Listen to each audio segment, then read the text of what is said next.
Chapter 8. It was long past noon when he awoke. His valet had crept several times on tiptoe into the room to see if he was stirring, and had wondered what made his young master sleep so late. Finally his bell sounded, and Victor came in softly with a cup of tea and a pile of letters on a small tray of old Sevres china, and drew back the olive satin curtains with their shimmering blue lining that hung in front of the 3 tall windows.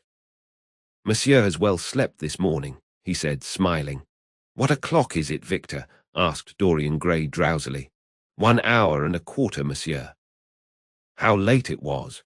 He sat up, and having sipped some tea, turned over his letters.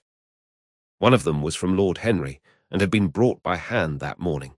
He hesitated for a moment, and then put it aside. The others he opened listlessly. They contained the usual collection of cards, invitations to dinner, tickets for private views, programs of charity concerts, and the like that are showered on fashionable young men every morning during the season. There was a rather heavy bill for a chased silver Louis Quinze toilet set that he had not yet had the courage to send on to his guardians, who were extremely old-fashioned people, and did not realize that we live in an age when unnecessary things are our only necessities. And there were several very courteously worded communications from Jermyn Street moneylenders, offering to advance any sum of money at a moment's notice, and at the most reasonable rates of interest. After about 10 minutes he got up, and throwing on an elaborate dressing gown of silk-embroidered cashmere wool, passed into the onyx-paved bathroom. The cool water refreshed him after his long sleep. He seemed to have forgotten all that he had gone through. A dim sense of having taken part in some strange tragedy came to him once or twice, but there was the unreality of a dream about it. As soon as he was dressed, he went into the library and sat down to a light French breakfast that had been laid out for him on a small round table close to the open window. It was an exquisite day. The warm air seemed laden with spices. A bee flew in and buzzed round the blue dragon bowl that, filled with sulphur-yellow roses, stood before him. He felt perfectly happy. Suddenly his eye fell on the screen that he had placed in front of the portrait, and he started. "Too cold for monsieur?" asked his valet, putting an omelette on the table. "I shut the window." Dorian shook his head. "I am not cold," he murmured. Was it all true? Had the portrait really changed? Or had it been simply his own imagination that had made him see a look of evil where there had been a look of joy? Surely a painted canvas could not alter. The thing was absurd. It would serve as a tale to tell Basil some day. It would make him smile. And yet, how vivid was his recollection of the whole thing. First in the dim twilight, and then in the bright dawn, he had seen the touch of cruelty round the warped lips. He almost dreaded his valet leaving the room. He knew that when he was alone, he would have to examine the portrait. He was afraid of certainty. When the coffee and cigarettes had been brought and the man turned to go, he felt a wild desire to tell him to remain. As the door was closing behind him, he called him back. The man stood waiting for his orders. Dorian looked at him for a moment. "I am not at home to anyone, Victor," he said with a sigh. The man bowed and retired. Then he rose from the table, lit a cigarette, and flung himself down on a luxuriously cushioned couch that stood facing the screen. The screen was an old one, of gilt Spanish leather, stamped and wrought with a rather florid Louis XIV pattern. He scanned it curiously, wondering if ever before it had concealed the secret of a man's life. Should he move it aside, after all? Why not let it stay there? What was the use of knowing? If the thing was true, it was terrible. If it was not true, why trouble about it? But what if, by some fate or deadlier chance, eyes other than his spied behind and saw the horrible change? What should he do if Basil Hallward came and asked to look at his own picture? Basil would be sure to do that. No, the thing had to be examined, and at once. Anything would be better than this dreadful state of doubt. He got up and locked both doors. At least he would be alone when he looked upon the mask of his shame. Then he drew the screen aside and saw himself face to face. It was perfectly true. The portrait had altered, as he often remembered afterwards, and always with no small wonder, he found himself at first gazing at the portrait with a feeling of almost scientific interest. That such a change should have taken place was incredible to him, and yet it was a fact. Was there some subtle affinity between the chemical atoms that shaped themselves into form and color on the canvas and the soul that was within him? Could it be that what that soul thought they realized, that what it dreamed they made true? Or was there some other, more terrible reason?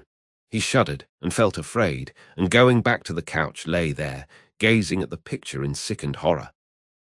One thing, however, he felt that it had done for him. It had made him conscious how unjust, how cruel he had been to Sybil Vane. It was not too late to make reparation for that. She could still be his wife. His unreal and selfish love would yield to some higher influence, would be transformed into some nobler passion, and the portrait that Basil Hallward had painted of him would be a guide to him through life, would be to him what holiness is to some, and conscience to others, and the fear of God to us all. There were opiates for remorse, drugs that could lull the moral sense to sleep, but here was a visible symbol of the degradation of sin. Here was an ever-present sign of the ruin men brought upon their souls. 3 o'clock struck, and 4, and the half-hour rang its double chime, but Dorian Gray did not stir. He was trying to gather up the scarlet threads of life and to weave them into a pattern, to find his way through the sanguine labyrinth of passion through which he was wandering. He did not know what to do or what to think. Finally, he went over to the table and wrote a passionate letter to the girl he had loved, imploring her forgiveness and accusing himself of madness. He covered page after page with wild words of sorrow and wilder words of pain. There is a luxury in self-reproach. When we blame ourselves, we feel that no one else has a right to blame us. It is the confession, not the priest, that gives us absolution. When Dorian had finished the letter, he felt that he had been forgiven. Suddenly there came a knock to the door, and he heard Lord Henry's voice outside. "My dear boy, I must see you. Let me in at once. I can't bear your shutting yourself up like this." He made no answer at first, but remained quite still. The knocking still continued and grew louder. Yes, it was better to let Lord Henry in, and to explain to him the new life he was going to lead, to quarrel with him if it became necessary to quarrel, to part if parting was inevitable. He jumped up, drew the screen hastily across the picture, and unlocked the door. "I am so sorry for it all, Dorian," said Lord Henry as he entered, "but you must not think too much about it." "Do you mean about Sybil Vane?" asked the lad. "Yes, of course," answered Lord Henry, sinking into a chair and slowly pulling off his yellow gloves. "It is dreadful from one point of view, but it was not your fault. Tell me, did you go behind and see her after the play was over?" "Yes." "I felt sure you had. Did you make a scene with her?" "I was brutal, Harry, perfectly brutal. But it is all right now. I am not sorry for anything that has happened. It has taught me to know myself better." "Ah, Dorian, I am so glad you take it in that way.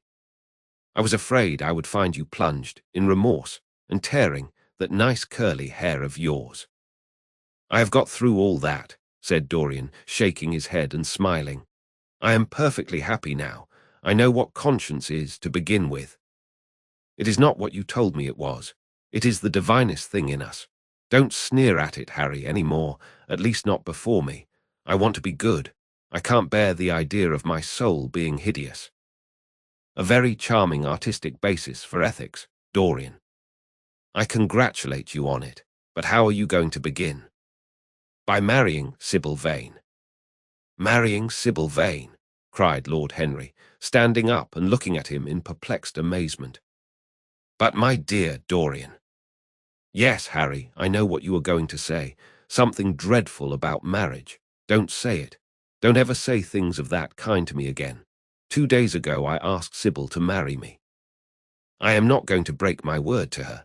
She is to be my wife." "Your wife, Dorian? Did you get my letter? I wrote to you this morning and sent the note down by my own man." "Your letter? Oh, yes, I remember." "I have not read it yet, Harry. I was afraid there might be something in it that I wouldn't like. You cut life to pieces with your epigrams. You know nothing, then. What do you mean? Lord Henry walked across the room, and sitting down by Dorian Gray, took both his hands in his own and held them tightly. Dorian, he said, my letter, don't be frightened, was to tell you that Sybil Vane is dead. A cry of pain broke from the lad's lips, and he leaped to his feet, tearing his hands away from Lord Henry's grasp.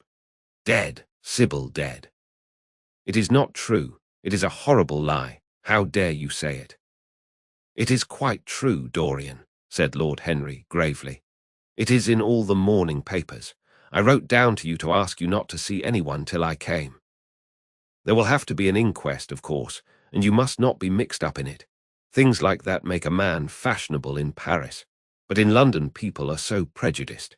Here, one should never make one's debut with a scandal. One should reserve that to give an interest to one's old age. I suppose they don't know your name at the theatre. If they don't, it is all right. Did anyone see you going round to her room? That is an important point. Dorian did not answer for a few moments. He was dazed with horror. Finally, he stammered in a stifled voice. Harry, did you say an inquest? What did you mean by that? Did Sybil? Oh, Harry, I can't bear it. But be quick. Tell me everything at once. I have no doubt it was not an accident, Dorian, though it must be put in that way to the public. It seems that as she was leaving the theatre with her mother, about 12:30 or so, she said she had forgotten something upstairs. They waited some time for her, but she did not come down again. They ultimately found her lying dead on the floor of her dressing room. She had swallowed something by mistake, some dreadful thing they use at theatres.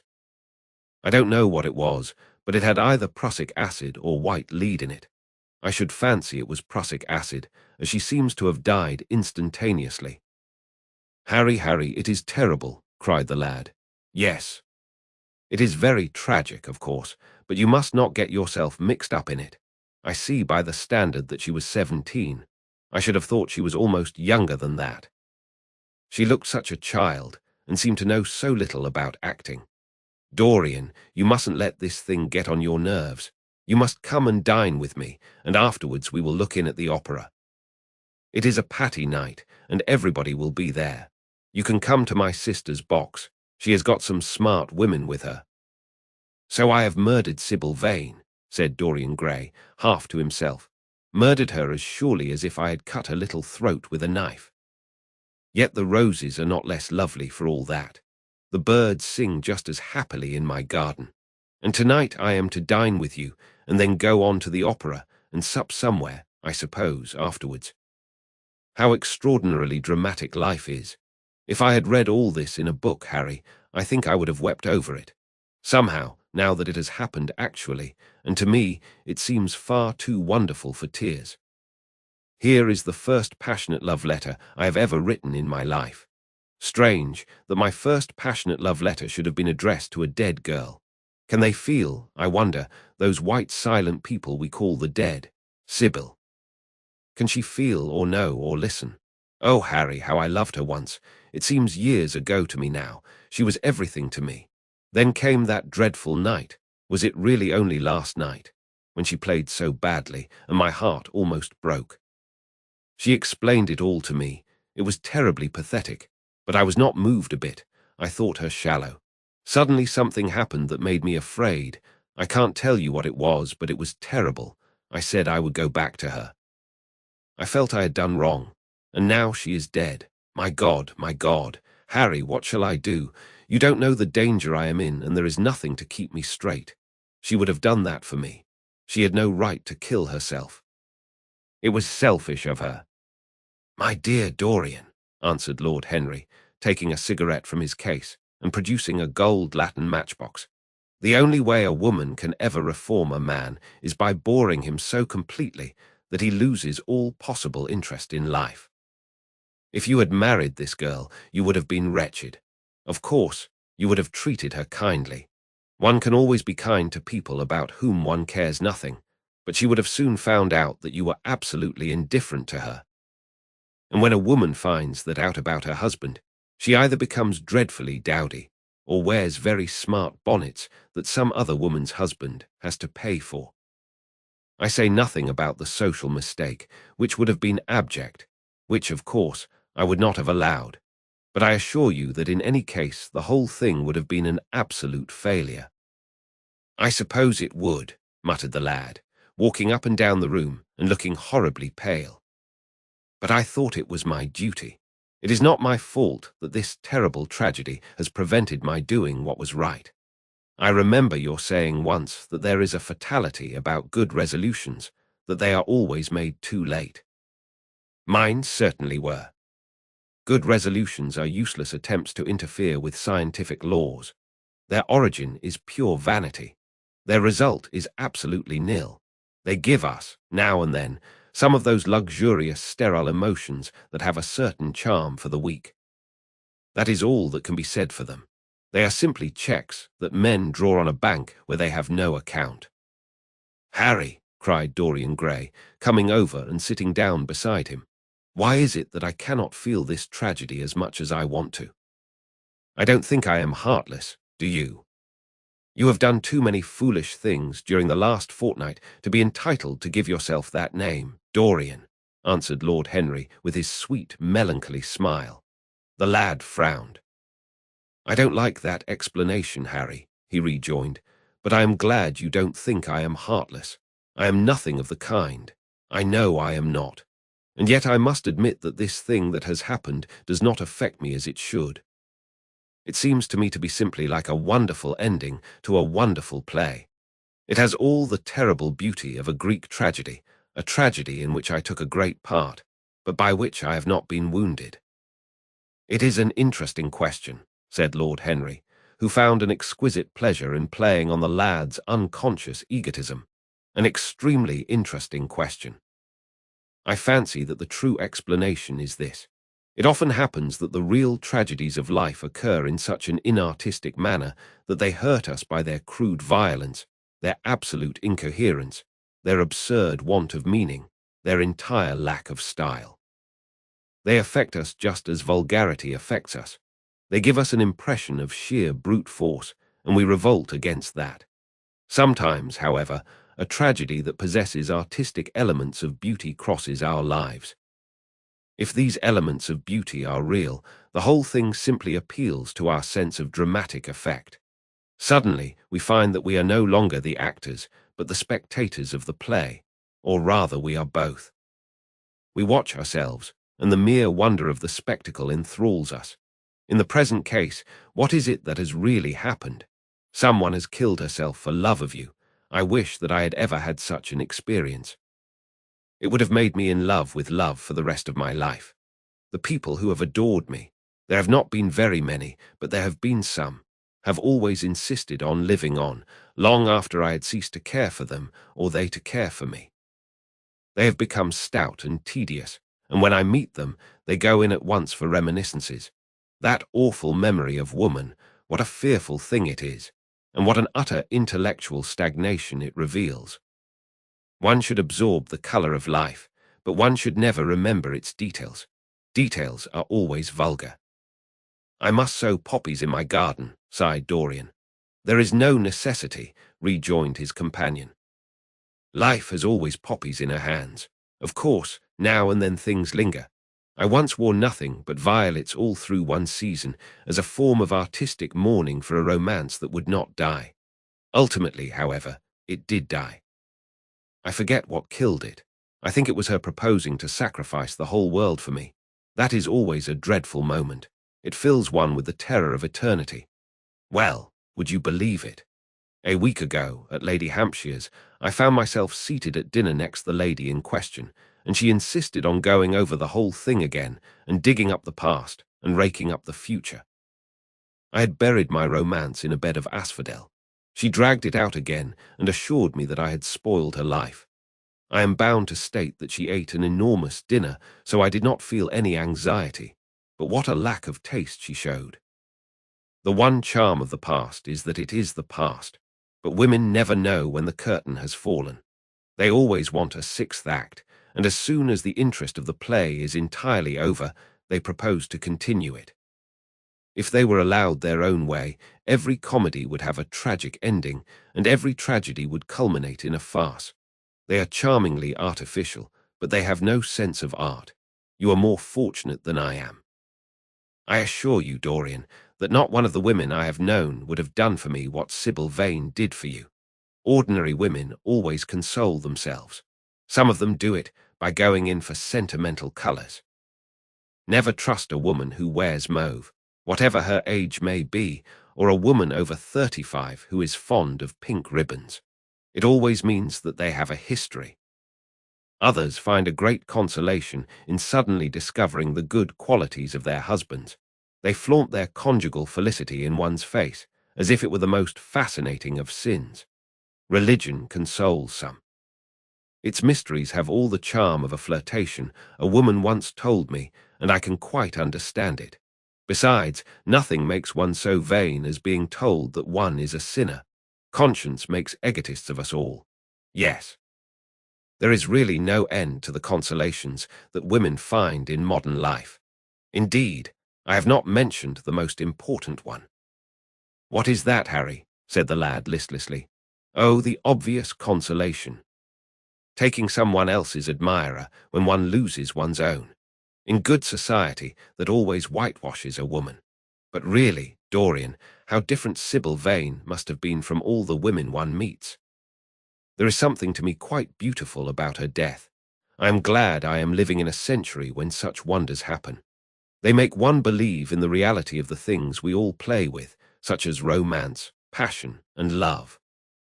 I was terribly cruel to her. You forget that.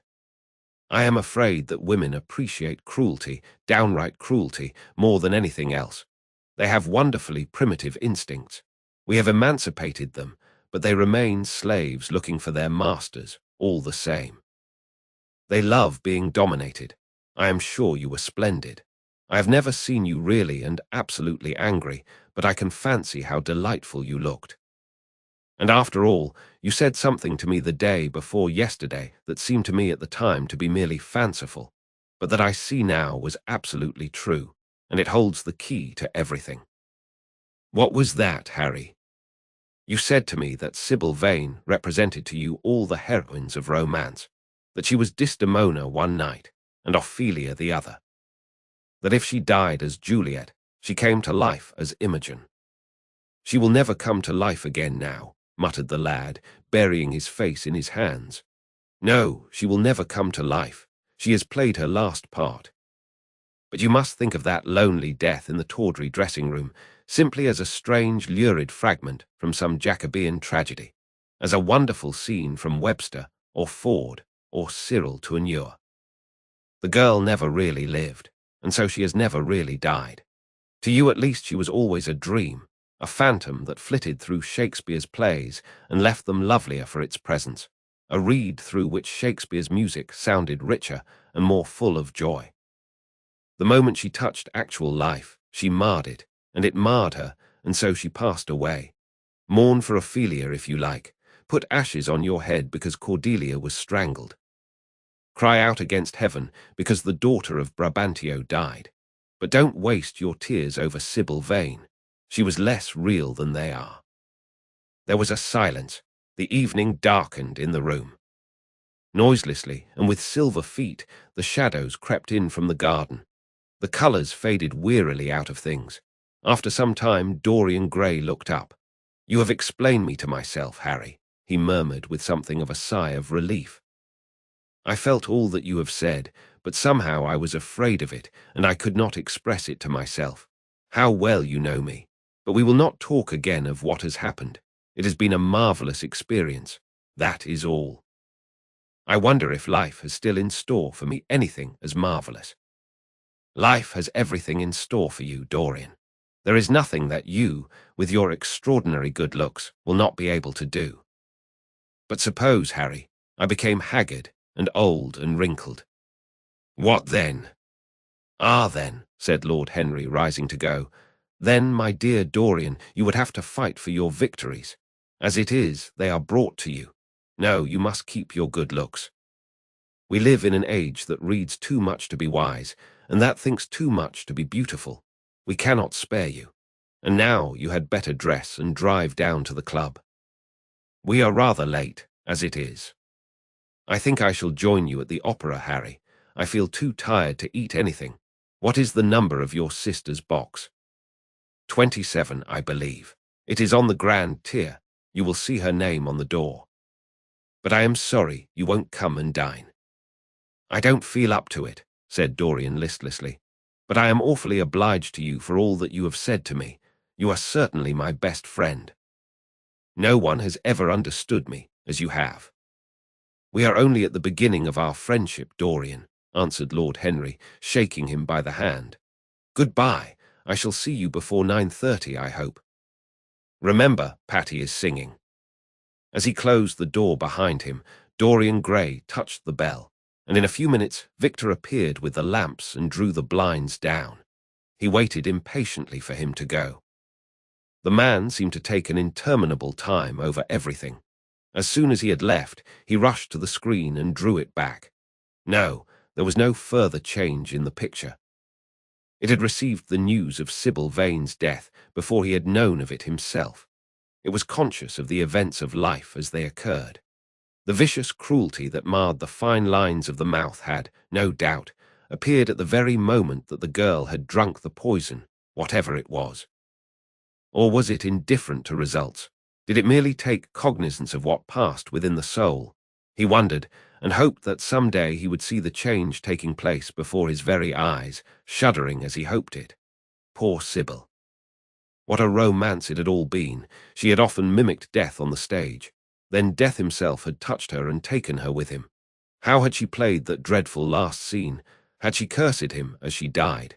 No. She had died for love of him, and love would always be a sacrament to him now. She had atoned for everything by the sacrifice she had made of her life.